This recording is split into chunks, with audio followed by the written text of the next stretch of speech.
Since the beginning of the HIV/AIDS epidemic, our scientists have been on the front lines, developing medicines across the antiretroviral drug class spectrum. And today, while our robust portfolio offers a range of therapeutic options, we remain committed to innovation, researching and developing therapies that meet the diverse and evolving needs of people living with HIV. But we are much more than just medicines. At ViiV Healthcare, we listen to the HIV community. We activate innovative programs where there are the greatest disparities. We amplify the voices of people living with HIV in every aspect of our work. And we sustain the movement by championing the leaders, organizations, and communities needed to end the epidemic. Our connection with people living with and affected by HIV helps elevate community-led solutions to some of the biggest challenges, like health disparities that prevent certain populations, especially people of color, from seeking and staying in care. If we're to achieve our mission of leaving no person living with HIV left behind, we must close those gaps in care. But we can't do it alone. So we collaborate with trusted advocates to develop community programs, or we support organizations who are on the ground and doing the work to address specific needs for people living with HIV. Our expertise and our passion go far beyond science, creating a holistic approach to treating and preventing HIV. We're ViiV Healthcare, and we're here until HIV isn't.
Whenever we share our stories with each other, we are doing a political act.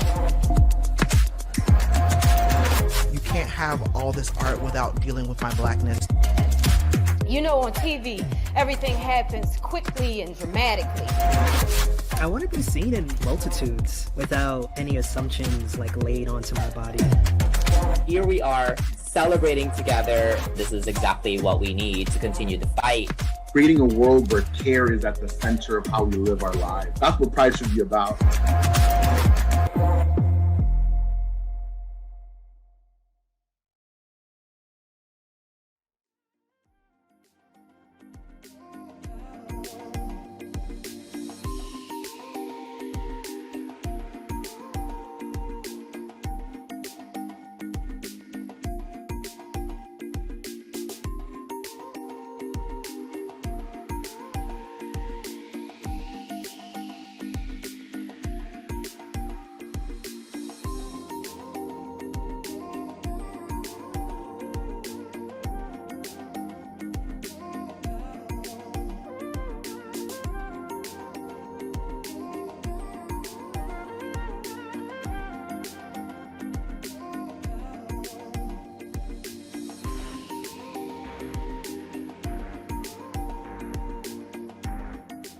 this was a great opportunity to kind of have both hand in hand. So we have trainings where we learn about a bunch of different, barriers to healthcare or just how public health kind of works in the healthcare system. And then we also get to sort of apply what we learn through our everyday service that we do. And I like that there is a cohort aspect as well. So while I am serving at my own host site, I get to also be with other individuals who are also striving for similar things of helping the Chicago community.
Welcome back, everyone.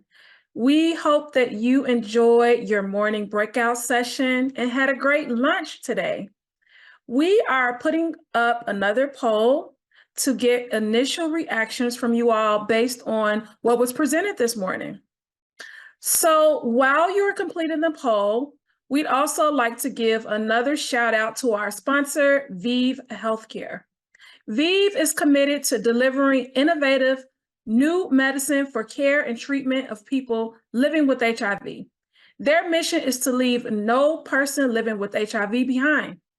We encourage you to check out ViiV's video, which are playing during the transitions throughout the conference. So we got a lot of information from the open plenary and morning breakouts. In one word in the poll, if you guys can describe some of the words, some of the thoughts or feelings you have. So we see inspiring. We have another one for inspired. Great. Informed. Yes, I love that. Love that. Informed. Okay. So we're going to go ahead and jump back into getting our afternoon started. We're going to go right into introducing our plenary speaker for this afternoon. So today's plenary for the afternoon session is Innovative Strategies for the Successful Reintegration of Black Queer Returning Citizens and the Elevated Risk of HIV and STI transmission as a result of inadequate access to sexual health resources, presented by Vance White. Vance is the executive director at the School of Opulence, a nonprofit organization that seeks to improve the quality of service, quality of life, and life expectancy of Black and Brown LGBTQIA+ persons who are HIV probable, HIV positive, experiencing substance use issues, and experiencing homelessness in the Chicagoland area. As a person with lived experience, Vance is a subject matter expert on reentry issues that intersect with Black and Brown LGBTQIA+ community. It's amazing to be here today to talk about such an amazing topic, this issue that is really important to the LGBTQIA+ community. As a queer person myself with lived experience, I know the challenges that present themselves for reentry for queer persons. This is a two-part presentation, Innovative Strategies for the Successful Reintegration of Black Queer Returning Citizens. I am Vance White, and I'd like to start off about helping you to know a little bit about me. What you see on your screen right now are pictures of me from my childhood. All the way to your left, you see my family. It was the three of us in the beginning, my mom, my dad, that's Mary and Reginald, and myself. These pictures were when I was about 9 years old. I even have a school picture. I always say that I was awkward looking when I was in school. But what you see on your right is this kind of honest, fabulous, grandiose, sensitive person that has experienced life on life terms. And although I may not look like what I've been through, there is a story in between the set of pictures on the left and the set of pictures on the right. And I want to talk more about that story, because in that story, we can find successful ways to reduce the risk of HIV and STI transmissions for returning LGBTQIA+ citizens. So, who am I today? Very importantly, right? Who am I today? Today, I am Vance White. I'm 38 years old. I am the executive director of the School of Opulence. And the School of Opulence is an organization that's been around that was originally conceptualized about 20 years ago. It was really an organization, the first organization of its kind here in the Midwest. The School of Opulence, when it started out, was focused on improving the quality of life for ballroom community, the house ballroom community. A little bit about that community is the community of voguers and runway walkers, and it's a queer community, underground culture. It was sensationalized by Madonna in the 80s, again by Beyonce, just recently with her Renaissance tour. We've had shows on Pose, on FX, and we've had Legendary, and we've had Pose, and that is ballroom. It was a community of people that was created out of rejection. We came together and we loved on each other, and that's ballroom. The School of Opulence served those persons. The goal was to serve those people in ballroom. Early on, before we really had a really good grip of what the community looked like, how to engage the community, this was one of the first organizations that did that, especially here in the Midwest. They started out by teaching GED classes, holding dance classes, and this was from members of the community, like pioneers in our community, like Tommy Avant-Garde, and we had the House of Avant-Garde, who was responsible, like Aaron Enigma. These were some core principal, icons and pioneers in our community got together and put this organization together. 20 years later, as the executive director of the organization, our mission has evolved. We want to make sure that all queer persons of color that are often unseen and unheard have equitable access to holistic health care, right?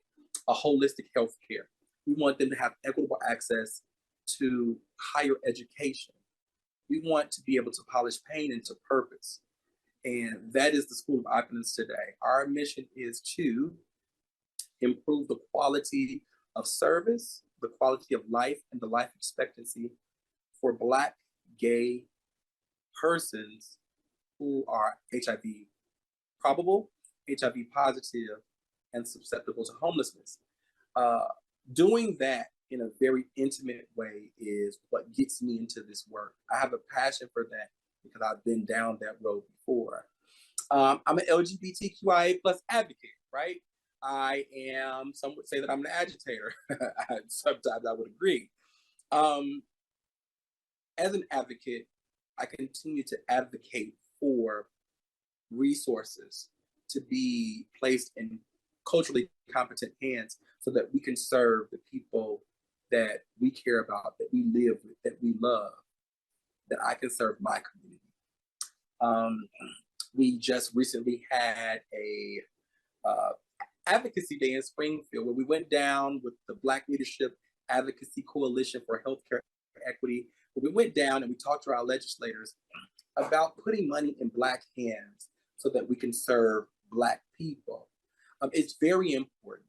Cultural competency is an ingredient that cannot be left out of the recipe for success when it comes down to dealing with the Black LGBTQIA plus community, Black and Brown. That's my advocacy work.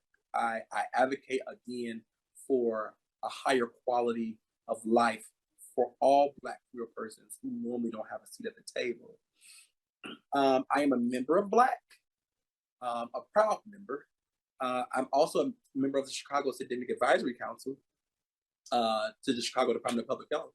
And my role there is to help inform Chicago Department of Public Health and to make sure that community has a voice as a returning citizen using that lived experience as a Black gay man, using that lived experience as a Black gay man who has participated in sex work at early ages and who has participated in survival work like fraud. It's important that we have those voices in those tables because we determine what to do with about $40 plus million in funding, government funding for syndemic diseases around the Chicagoland area. I'm also a part of the J-Rise Community Advisory Board with CCHE, NORC, and Northwestern University, Frontline and CARP. And what I plan to do here is, this is a community advisory board that it's a study that looks at the issues concerning returning citizens. And last but not least by any means, is I'm a legendary father in the house ballroom community. I am the legendary Vance Milan, and that means something. That means to the community that I am a trusted leader in the house ballroom community in the Midwest. I'm the Midwest father of the house, it's an iconic house. I have access to the priority population, and I use my influence to see my mission through. I use my influence to make sure that we are continuing to engage young Black queer people because our goal is to get to zero by 2030. And, through my lived experience, I can definitely, see it through what I believe in, each one, teach one. So collectively, aggregately, that is who I am. And it's nice to meet you guys today. This is, in this part of the presentation, we're going to talk about the journey into and through the penal system. As a Black man entering into the penal system, from being charged to being released and any type of probation or parole after that, it's important that you understand that there are systemic barriers that prevent successful reentry for LGBT persons in the penal system. I was, a little bit about myself is, growing up, my parents lost custody of me when I was about the age of 10. I had 3 younger siblings, and I was taking care of my siblings, and my mom would go out and she would be on drug binges, and she would leave us in the house for a long time, and a week at a time sometimes. There would be no food, and I had to survive for my younger siblings. Thinking about life now, I recognize barriers. As a ward of the state, after my mom lost custody, 3 of my siblings, they went to live with family members, but nobody wanted me. I was rejected because as a young Black male that was experiencing identity, I was in an identity crisis. Didn't know why my feelings didn't match with what people thought I should be. It was a difficult time in my life for me, as I didn't have my parents, I didn't have family support, and I was experiencing what the first feelings of being a Black gay man. Losing custody, my mom losing custody and having to go to the Department of Children and Family Services, DCFS, my younger siblings were placed with family, but I went through a series of group homes, foster homes, mental health institutions. I spent 2.5 years at Streamwood Behavioral Health Center from the ages of about 14 to 16 and a half. I was then moved to Peoria Youth Farm down in Peoria, Illinois, where things happened and I came back to Chicago in the independent living program.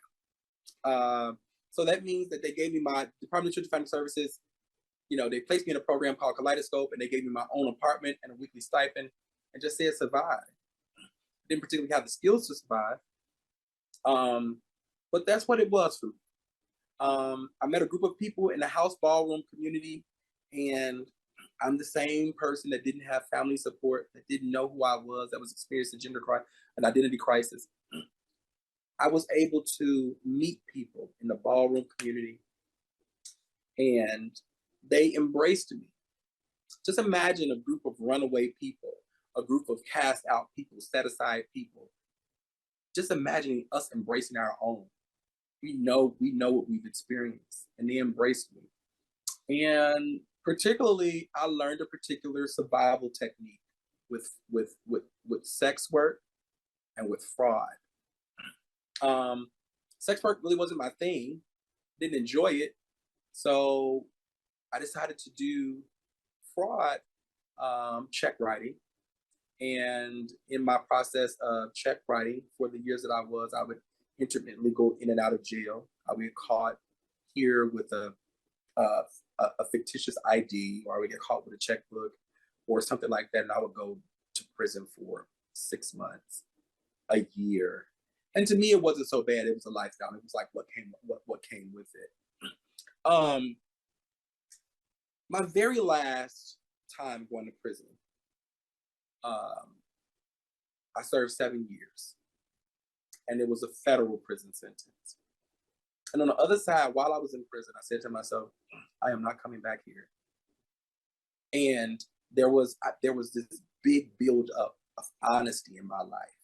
I said, Vance, you're in your 30s, you don't own a home, you don't own a car, you don't have anything to show for your life.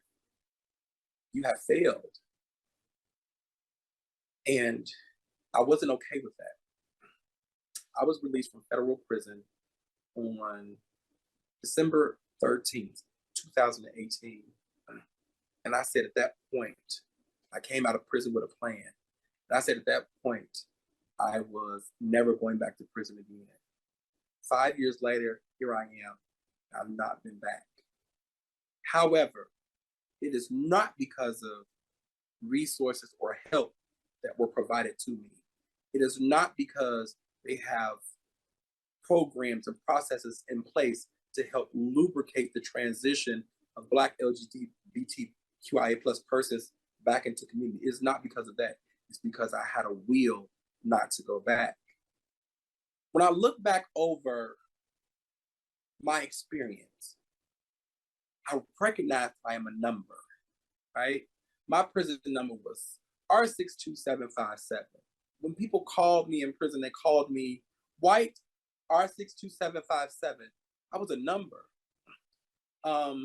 Much like these numbers, right? Black gay persons in prison, Black LGBT persons altogether, we are discounted in ways. In prison, there's 90,000 LGBT persons in prison, nationally. 34,000 LGBT persons in jails nationally. 6,000 people of trans experience are incarcerated nationally. In 2019, 20% of youth in justice facilities identified as LGBTQ+. However, only 9.5% of the youth ages 13 through 17 in the general population identifies LGBTQ+, right? We look at those numbers and we say more youth are identified as LGBT in prison than in general population. I want to say that the issue is we have to understand that LGBT persons in prison, we can only keep account of those people if they self-identify. And there's many reasons why people don't self-identify in prison, which we will get to later. Youth of color in the justice facilities, they comprise 67% of the overall population, but 85% of incarcerated LGBTQ plus population. Now just imagine this. Just imagine this. Youth of color in the justice facilities comprise 67% of the overall population, but 85% of incarcerated LGBTQIA plus population. So what that is saying is 85% of the 67% is Black, right? So we have a lot of Black queer youth that are entering into a cycle, that are entering into a penal cycle, a correction cycle.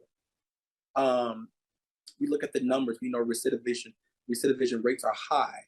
We have these people who are young people because we don't have systems and policies and practices and programs in place. And even if they are in place, we don't have the appropriate access to them. And if people don't know about them, they're not aware of them, they don't have access to them. We don't have those in place to be able to prevent or to be able to interrupt the cycle of recidivism. When we think about this number, we are just numbers when it comes down to LGBT persons in prison. There are so many reasons why this is problematic and why this is a barrier to successful reentry. Here are the most important systemic barriers against successful reentry inside of the penal institutions. It's important to understand that there are barriers inside the institution that are absolutely toxic and hinder the overall purpose of rehabilitation, especially for LGBT persons that have experienced trauma due to, living in their truths. Something that I experienced going to prison as an openly gay LGBT person, selling and housing issues. Very often when we go to prison, we are in a situation where the prison decides that the best way to keep us safe when we are safe from sexual assault, physical assault, hate crimes, is to lock us in a cell by ourselves, to tell us that we have a limited access to programming, limited access to library resources, limited access to day rooms or socializing. Just things are just kind of like their human needs because we are queer. This presents a problem. When we talk about selling and housing, when you are locked in a cell 23 hours a day, no one to talk to. Some of the LGBT persons that go to prison, they don't have money, right? We are, in my personal experience, our population really didn't have a lot of resources, a lot of money, people supporting from the outside. So a lot of us didn't have televisions or we didn't have radios, and we had to be housed alone, cell alone, which means that we couldn't have roommates. These things are extremely important to consider when we're thinking about conditioning people for success beyond the sentence.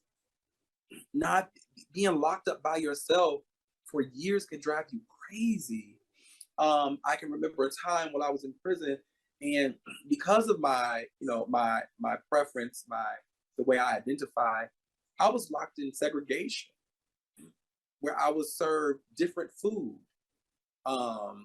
where I could not come out of my cell, where I could only shower once a week. Like, that is trauma on top of trauma that we've already experienced. That doesn't prepare us for successful reentry. When we think about,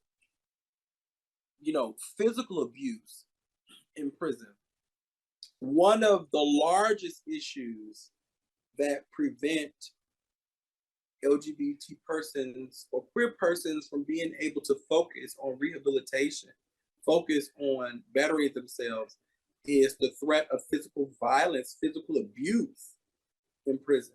The LGBT population, me as a Black gay man serving a prison sentence, the social structure of prison would put me on the bottom of the social totem pole.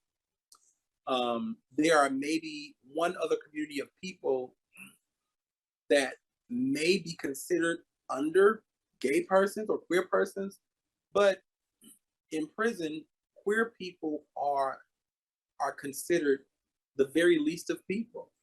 The treatment for us is okay at best. My particular experience, because of who I am, I didn't have to. I wasn't particularly subject to some things that some other people were. But what I did witness was just being gay and proud in prison. That wasn't something that could always happen. A lot of people experience violence because they lived in their truth. A lot of people experienced some having your items stolen, people preying on you, constantly trying to survive, even while you're trying to better yourself, you're trying to rehabilitate. You know, you want to have a successful life.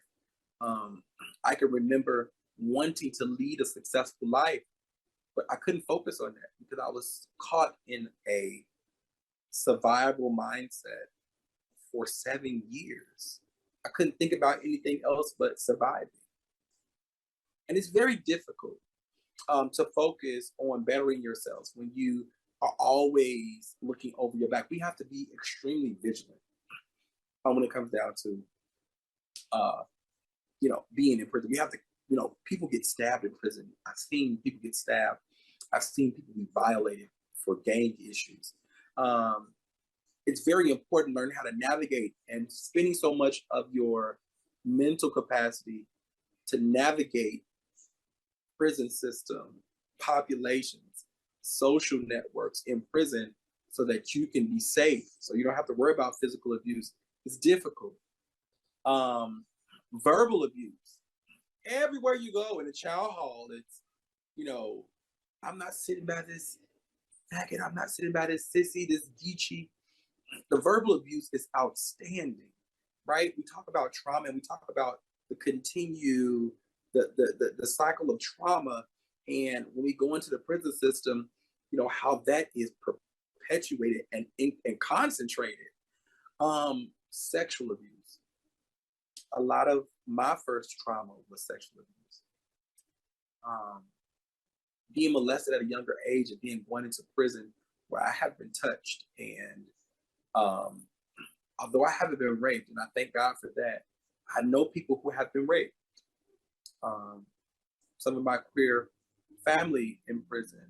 And these things compound, make it extremely difficult to be successful once released. When we think about lack of programming for queer persons in prison, lack of programming, right? We don't have programming that speaks to and that builds gay queer persons in prison. We don't have that type of programming. Prison is a hyper masculine environment. We don't have the type of programming that would be able to help us identify from very young ages. Remember, I told you in part one of this presentation that we are a community. A lot of us in the ballroom community, we're a community built off of rejection, right? A lot of us was cast out and set to the side before we had a chance to get education, before we made it through college. We were set out as teenagers, as young adults. We ran away from abusive households. So if we enter a penal cycle when we enter that cycle, right? It takes so much to break it. It takes so much to interrupt it because we don't have education going in. We don't have these, these code of ethics and morals going in. We're talking about being able to become better people, like it was supposed to be designed for that rehabilitation. We have a lack of connection to community. A lot of queer people in prison, they don't have family that is supportive to them. My personal experience, I got really close to some queer people in prison who had been there for a long time, different times, people have different sentences. And, one thing that we did, what we had to do was, those people, they had to survive the same way they survive on the street. They had to sex work, wash clothes. Some people drew art. Me personally, I did hair. I braided and I did dreads. And I even cut hair in prison to make sure that I had something in my box. See, this all leads to successful reentry, because this is showing how the system does not provide the opportunity for queer persons to focus on betterment, because we're still trying to survive. We're still trying to be safe. When we think of the lack of cultural, competent mental health care, in prison, nobody cares if you're gay. Nobody cares if you feel like you're a woman on the inside, if you're transgender. Nobody cares about gender affirming care in prison, right? That's a problem, because when we're released, we are still lost. We spent 7 years in the same mindset, and worse, in the same mindset, in the same condition, but in a more dangerous and hostile environment. These are the systemic barriers that prevent the successful reentry of queer persons. And these are the things that we must focus on in order for my community, this population, to be successful upon reentry. So you've heard a little bit about my personal experience in the penal system, my personal life, what led me kind of like sort of towards the penal system, and where I am, what the importance of us having this conversation is. Now it's time for me to tie this into a larger issue on why the elevated risk of HIV and STI transmissions are a result of inadequate access to sexual health resources. Welcome to part 2. This is going to show, here I am going to use my personal experience to shine light on the increased risk of, HIV and STI transmission due to just not having access to resources for LGBT persons, or for those resources not to exist, the resources that we need to engage our community. The other side of the fence, is the grass really greener? I mean, we just talked about how, because of the constant survival mode, being constantly vigilant, we can't, LGBT queer persons can't focus on rehabilitation, betterment of themselves, the conditions. Additionally, the conditions of the prison system is not designed for people to be successful. You can't, if you're not in prison for years, you won't be able to complete any higher education. You won't be able to really acquire any type of, skills. They don't have very many employment readiness programs in prison. Like, it's not built for the betterment, right? And the betterment of people. And LGBT persons, we really, really take the brunt of that, because we are the last, we get the crumbs of the resources. So upon our release, is it really green? Is the grass really green on the other side, right? Returning citizens, when we come back to society, I think this is not just LGBT persons. In my personal experience, all returning citizens, we have urgent needs. What are they? Housing, hygiene, transportation, employment, and education/skill. Housing is the most important thing coming out of prison. For LGBT persons, housing is directly related to HIV and other STI transmission. Housing. Oftentimes, when LGBT persons are released that have no family support or don't have any connection to organizations that provide resources that are needed for us to be able to achieve housing, very often what happens is we're homeless. Just simple. We're homeless. Being homeless and being recently released, and being LGBT easily connects to sex work.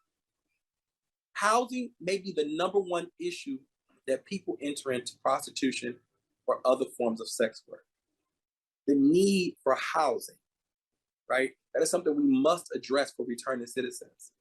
Hygiene, not being able to take showers or baths, not being able to wear deodorant, all those things were provided in prison that automatically stop when you're released. And if you don't know where the resources are to get those things, it is directly related into theft or fraud to achieve those things. Transportation. We're talking about, LGBT, when we come out of prison, we don't have housing, we don't have hygiene, and we don't have we don't have the means to go look for it, right? When we get out of prison, in my personal experience, I couldn't find the resources. I had to figure it out. And those three things collectively are the three largest hurdles, the three largest barriers against a successful reentry for all persons. But it is so much more compound for LGBT persons because due to HIV and other STIs. Employment is something that, although some people would say that employment should be on the top of the list, it cannot be.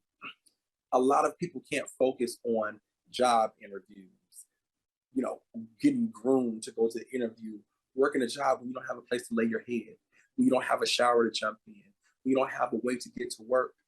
And when you don't have access to the organizations that provide those things, employment becomes impossible.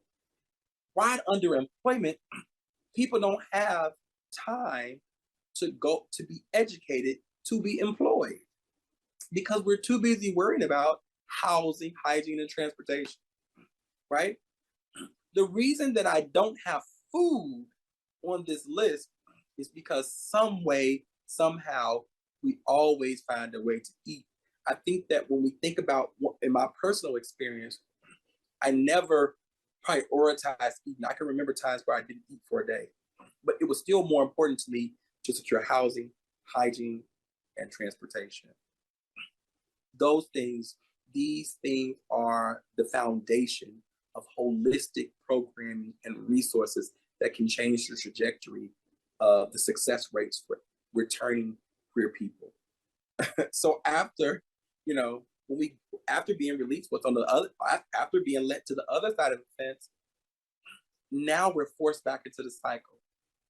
This is where we talk about how the lack of resources are a pipeline to HIV and STI transmission. The reason why HIV and STI transmission are increased after queer persons are released from prison is because of our need to be able to find housing, to find hygiene, to find food, to secure, resources in order to survive, right?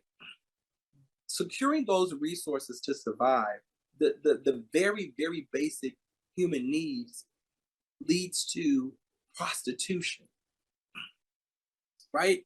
So many of us experience sex work, even when I was young, like I explained in the beginning, even when I was young, I didn't have access to resources. I didn't know where they were.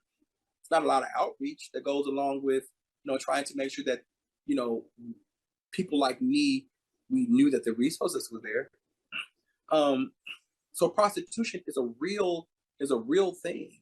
And prostitution, it is directly related to HIV and STI transmission because when we make a decision and we say to ourselves, we're gonna use our bodies to get money, everything becomes a price. Everything becomes a price. Every experience with our body becomes a price. There is even a price on having unprotected sex.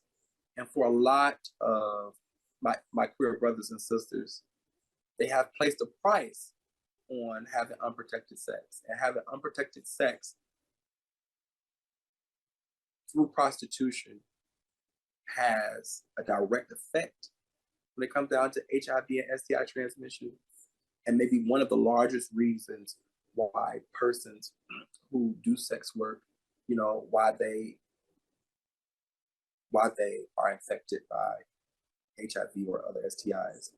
Sex for housing. It's not unheard of for people to exchange sex in order to have a place to lay their head.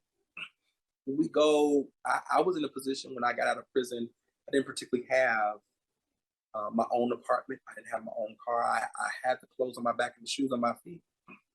And I had family that was willing to give me a corner of their house to lay on the floor. But for some of my queer brothers and sisters, that's not the case. So they're willing to compromise their safety, their health. They're willing to negotiate their bodies for the basic human need of housing and drug use because of the burdens, the difficulties, the realities when it comes down to being returned back into society after being in prison for LGBT persons. A lot of people just give up on life. A lot of people want to experience, they just want to escape. And we all know that, you know, intravenous drug use can lead to HIV if needles are shared and things like that. But that is what, and even outside of that, when under the influence, people make compromised decisions, right? Compromised decisions could lead to condomless sex. And those things, we have to be cognizant, we have to be vigilant of how these things cause us to go back into the cycle of the penal system. I'm real when it comes down to my experiences, right? There's a part of this presentation that, you know, even in delivering it, when I was designing these slides, or, you know, I didn't have this connection that I have now, even talking about it, talking about all of them together. So many things that I could tell you, but we only have a certain amount of time. So many experiences that I could articulate that would color in the problem for you. And what I have to do is make sure that for my queer brothers and sisters who don't have the opportunity to be able to have a platform like this to speak about the issues, the real true issues and concerns. We don't want to go back to prison, but we want to survive, we want to live. We want to live healthy lives. And how do we do that when just by being released from prison, we have an increased risk of HIV or other STI transmissions because we don't have the adequate resources to be able to be successful? These are holistic recommendations and solutions that can directly impact the success level of returning LGBT persons. This is what we can do. We can create an LGBTQIA plus housing office for returning citizens in the west sides and in the south side, right? What does that look like? That looks like an office for people who are queer, that are returning home, that has a first checkpoint before they get into society. In this office, we can talk about identification cards, birth certificates. We can talk about housing, temporary housing, transitional housing. We can talk about clothing. We can talk about things that are the highest priority of people being returned,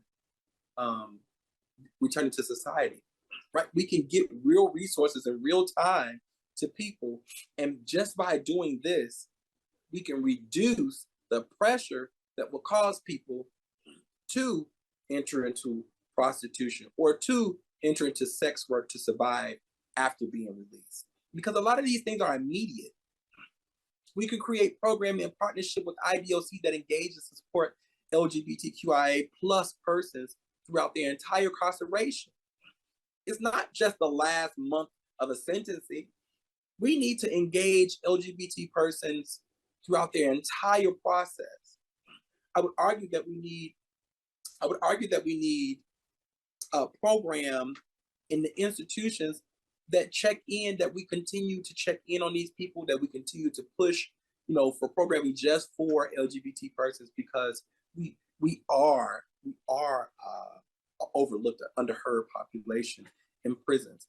And when we get back out, we already are still connected to the resources, and we're connected to the organizations that have the resources to be able to help lubricate a successful reentry. Temporary case management, mandatory temporary case management, right? For people who are self-identifying as in the LGBTQIA plus spectrum, when they're returned home, if they have identified, there could be mechanisms in place that would trigger, after a self-identification through a discharge process, that can trigger a person who's returning to be able to be automatically connected to an organization where they are returning to, right? And that organization can establish temporary case management to help that person navigate after reentry, after being released, to help their reentry to navigate that for them. We can establish programming that communicates with self-identifying LGBTQI+ persons while incarcerated. Organizations that serve this population of returning citizens, it is more than just being there when they're returned. We need to engage them as early in the process as possible, because we want to be able to make sure that they have the necessary resources, access to the resources, knowledge, and things that may not be provided by penal institutions to keep this population engaged, to help with the betterment process. We need to create LGBTQI+ returning citizen transitional housing facilities. We need housing facilities specific for LGBTQI+ persons from the South and the West sides, because the South and the West sides of Chicago, very, very particularly for Chicago, are the place where most people come. In other places in Illinois, we need the same thing. We need returning LGBTQ returning centers in Peoria. We need them in Danville. We need them anywhere where we have LGBT persons returning, especially in the areas like South Shore in Chicago, where the rates of HIV are escalating. HIV transmissions are escalating. We need to establish monthly focus groups of returning LGBTQI+ persons to focus on needs assessments. We don't need to just have this conversation once. This needs to be an ongoing conversation, because it doesn't stop with one group of people. It needs to be an ongoing conversation, because as society grows, so will other issues. We need to be ahead of these issues and not behind them. We need to be in a position to where we're proactive and not reactive. These are things that we can do if we honestly care about the successful reentry of LGBTQ returning citizens, and how we can reduce the risk of HIV and STIs for this population of people. And with that, I thank you for listening to me. I thank you for hearing me out. I thank you for considering my personal experiences and how that can better help serve the queer community that are returning from incarceration. Thank you. And I'd love to chat. Does anyone have questions? Wow, Vance, what a great presentation. And what a strong way to start our afternoon. At this time, we are going to take time for Vance to answer some questions from the audience. Please use the Q&A feature to ask questions, and we'll get those started. So Vance, let's go ahead and jump into our first question. You discussed a bit about the challenges you faced as a youth in care and how the ballroom community changed your life.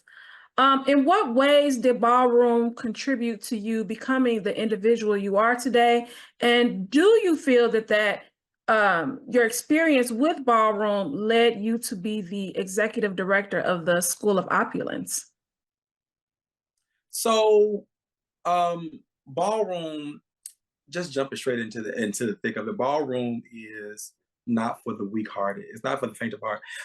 Ballroom is the depth. If it's purse is iron sharpens iron personified, right? That is what ballroom is. It is us, coming together and, kind of like holding each other to the fire to be the best that we possibly can be. Ballroom contributed to who I am today because it taught me courage. It taught me perseverance. It taught me to problem solve. It taught me how to go back and be better when I come back. It taught me how to bring it back. It taught me how to build relationships.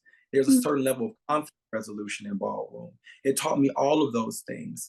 My experience in ballroom absolutely led to me being an executive director of the School of Opulence, because the School of Opulence is an organization that initially was founded to serve the ballroom community because it was overlooked. Remind you, like I previously said, that ballroom is a community created out of rejection, right? Years ago, Crystal LaBeija, she felt like she was treated unfairly because she was in a white pageant system. She said, well, if you guys will continue to be unfair to us, we will go start our own scene. And that's how ballroom was created. I think that very often, when I consider me and my experience in ballroom, with everything in life, there's a positive and there's a negative, there's pros and cons. But I made a conscious decision to focus on the pros, right? Because just with life, we just knows what comes along with the package, right? We have to know how to navigate through spaces. And 21 years later in ballroom, throughout incarceration, throughout all of those other things, I've learned how to navigate ballroom. And part of the purpose that I am the executive director of the School of Opulence is to provide guidance, mentorship, to help navigate younger people to resources who may have and are likely to experience life on the same terms that I experienced life when I was that young, when I was going to prison, when I, dabbled in sex work, when I did fraud, right? I don't want young people to go through what I went through, especially my kids. I'm really starting on my kids in ballroom. I don't want them to go through what I went through. So that's why for me, it's an urgent need, it's an urgent cause. I've seen so many people dying from symptoms related to HIV and AIDS. It's urgent to me because I see it every day. Wow, thank you for that response, and I really love how you mentioned that ballroom is not for the faint of heart, and how you chose to really look at the positives, even though there were some challenges that you experienced. The pros and cons come together, and you chose to really focus on the pros. So that's really amazing. I'm going to go ahead and jump into our second question. You discussed the importance of being proactive with approaches and systems to support justice-impacted individuals who are entering the criminal justice system. How can we restructure the system to provide individuals who are incarcerated with those resources starting upon entry into the penal system? Yeah. So Dr. Kendricks, first of all, we have to recognize that the penal system is meant, they call it used to be the rehabilitation process, but the penal system is meant to penalize people, right? That's what it's designed for, to punish people, right? I don't think it was thought through of what rehabilitation looks like upon reentry from its conception, right? So reentry should be considered, reentry should be a program at entry, right? So from the beginning of a prison sentence, the program should start then. These are the markers, the things, the checklist of things that need to be done prior to the ending of your sentence, right? We need to make more incentive. We need to make more incentive for positive behavior and accomplishing these goals. Additionally, like I said, when I got out of prison, I didn't have a clear path. Like I didn't see a clear path to where I am today. I didn't have a clear path. What I did have was a clear desire, right? I had a desire to be better. I had a desire to not go back. I had a desire to do things differently. And even when I misunderstood, even when people don't understand how my purpose, how my passion, how my pain is working through me in my purpose, even if people don't understand how those experiences, that compound trauma, the difficulty it is for me to sit here and to be able to take a shower when I want to be able to drive a car, to be able to, wear a nice sweater, to be able to do this conference, in my own apartment. Those things, we take those things for granted, right? We take those things for granted because upon me coming out of prison, the only thing that I had was my state boots, my government issue boots, some jogging pants with no pockets. I just want to add no pockets because I like pockets in my pants, but no pockets. And I had maybe a t-shirt that I wore when I was in prison. I didn't have family support when I got out. I didn't have the things that I needed. And one of the things I want to say that when we end this, before we end this, we know where every prison knows where they drop their returning citizens off at. They know that when you get on the bus, if they say you're going to Chicago, they're going to drop you off at Union Station or whatever, right? One of the biggest things that we can do as organizations is make sure that we have people on the ground at the point of entry, right? Real simple.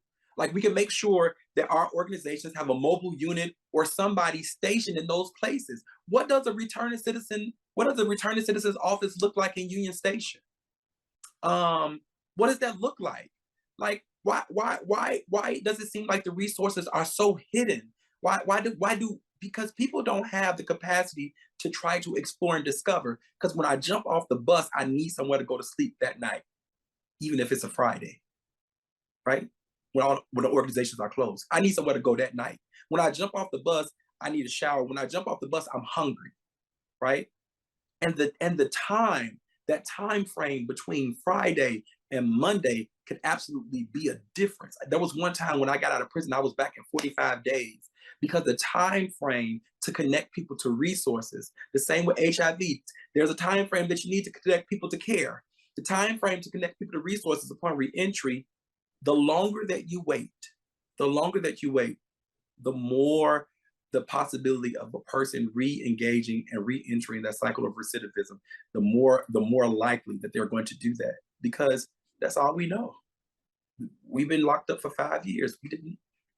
We weren't focused on a plan on how to make it out. We have to engage people. We have to engage IDOC. We have to engage the county jails. We have to engage these processes and these systems because these people are appointed by elected officials and we need them to work for our communities because when people return, they're not returning to the places where the judges live who sentenced them.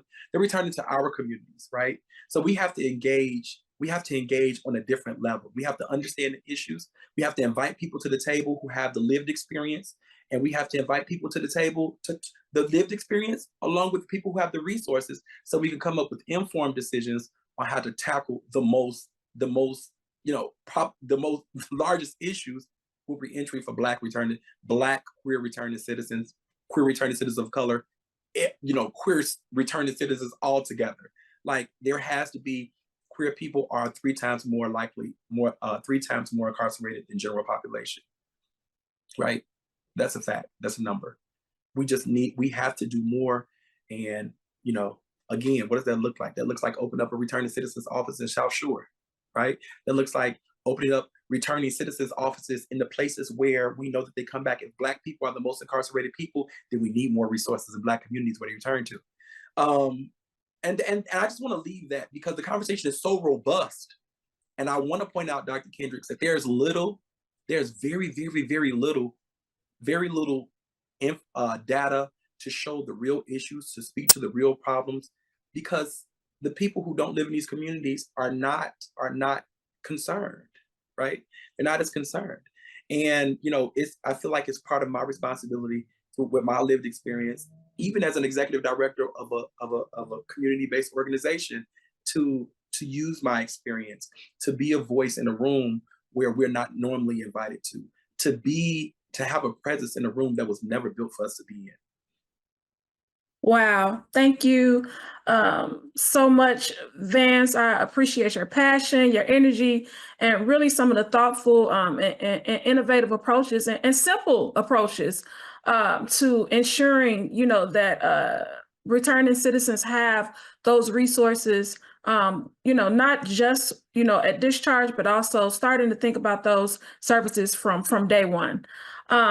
Okay, so we're out of time for our Q&A, but again, we want to, Vance, thank you for your participation, and thank you for the great questions that we got. Thank you for your answers, and Vance, thank you for being a part of our day and sharing this rich content with us. We appreciate you. I want to thank you guys for tapping me. I want to thank you guys for allowing my voice to be in the space. I want to thank you guys for allowing me to represent, my community, and, to be able to give you kind of like a painting, accurate depiction of what we really experience, like a note with no chaser. I want to thank all the people in the comments, because I see you in the comments. I'm sorry.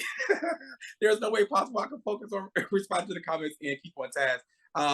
So I will be, anybody that was trying to reach out, I will be very responsive. This is my work. This is my passion. What we do at the School of Opulence is our goal is to polish pain into purpose. So I really appreciate being here. Thank you, Vance. So we're going to go ahead and proceed with our afternoon breakout sessions. Again, there are 3 sessions you will have the opportunity to select from. Please select the one that you wish to attend by reviewing the breakout room descriptions. Just an FYI, we welcome your feedback on all aspects of this conference, and we will be sharing evaluation forms after the breakout sessions and the overall conference. Immediately following the afternoon sessions, attendees should report back to the main stage for another amazing artistic expression and a Q&A with both of our artists from today. This is not something that you want to miss. At this time, you may proceed to breakout rooms, and we will see you back here in 1 hour.